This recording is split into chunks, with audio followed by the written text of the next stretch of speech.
We've all heard the story of Ruth before. She goes with Naomi, she meets Boaz, and is the great-grandmother of Jesus. It's written in the Bible from the perspective of some unknown person so that we don't miss out on too much of each character. Or do we? So today we have the rare opportunity.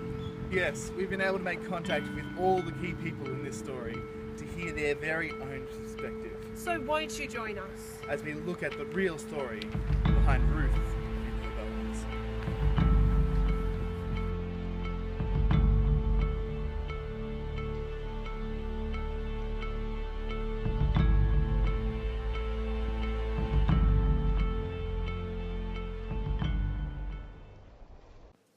So I heard you guys had front row seats to the early days of Ruth and Boaz. Yep, we saw love unfold before our eyes. Like a fairy tale. Can you tell us about those early days from your perspective?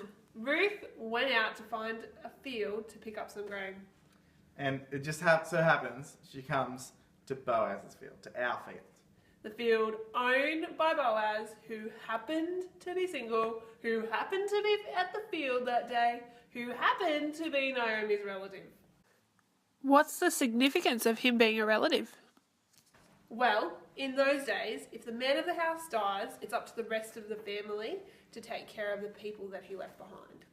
So it's pretty convenient that the person that could help her is one of the first people she met in Bethlehem. Yep, it was. Yeah, so Ruth is in the field picking up grain when the boss comes.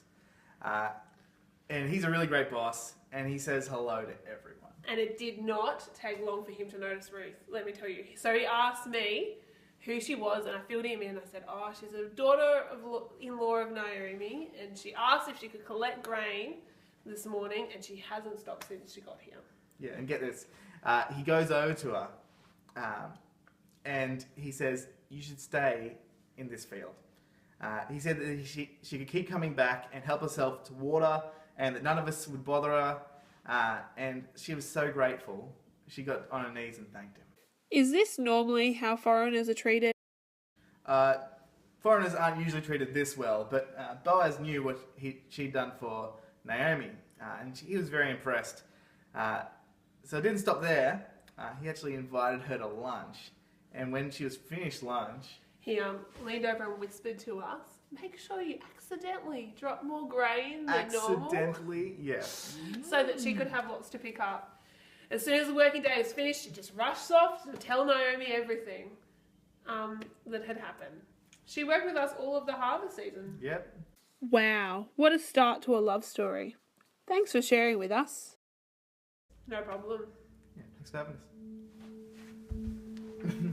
us.